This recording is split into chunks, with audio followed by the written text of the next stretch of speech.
గతంలో వాళ్ళు ఉండేవాళ్ళు శవాల మీద పేలాలు ఏరుకునే బ్యాచ్ ఉంటుంది కొంతమంది. అంటే ఏంటంటే ఏ ఊళ్ళో ఏ శవం కనపడినా వీళ్ళు హడావుడి చేస్తారు. సేమ్ అలాగే తెలంగాణ కావాలని చెప్పి యువత ముందుకు వచ్చి ఆ రోజు ఆ పరిస్థితుల్లో విడదీసి ఆంధ్రప్రదేశ్ అందరూ అన్నదమ్ములాగా విడిపోయారు. ఎక్కడా కూడా ఎలాంటి గొడవ లేడు. ఇప్పటికీ 12 సంవత్సరాలైనా సరే ఉమ్మడి రాజధాని ఉన్నా సరే హైదరాబాద్ ఎప్పుడు కూడా మాదని చెప్పి ఎవరు కూడా మాట్లాడలేదు. ఇక్కడ మేము ఎప్పుడు కూడా ఆంధ్రప్రదేశ్ ఎప్పుడు కూడా ప్రజలు కూడా ఎప్పుడు కూడా వేరే దాని మీద ఆశపడకుండా ఎప్పుడు కూడా మేము మా కాళ్ళ మీద మేము నిలబడాలని చెప్పి ఆశించే ఇప్పటికీ ఉన్నారు. నాయకుల గురించి మాట్లాడాల్సి వస్తే అది వేరే విషయం.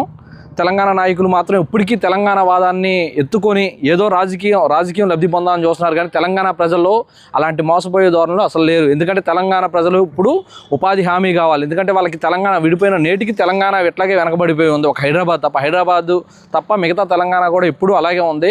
వాళ్ళ పోరాటం చేయాల్సింది తెలంగాణ ప్రజల కోసం నాయకులు. అంతేగాని ఆంధ్ర నాయకులు ఏం చేస్తున్నారు, ఆంధ్ర ప్రజలు ఏం చేస్తున్నారు అని చెప్పి మాట్లాడితే కరెక్ట్ కాదు. ఎందుకంటే మనం ఉంది భారతదేశంలో. విద్వేషాలు రెచ్చగొట్టి ఏదో తెలంగాణ ప్రాంతం ఏదో పాకిస్తాన్లో ఉన్నట్టుగా మాట్లాడుతున్నారు. దాని గురించే మేము మాట్లాడుతున్నాం తప్ప వేరే ఏం లేదు. పవన్ కళ్యాణ్ గారు కబ్జా చేశారని చెప్పి అంటారు. ఏంటి అసలు కబ్జా గురించి ఏం చెప్తారు? నిజంగా కబ్జా అంటే పవన్ కళ్యాణ్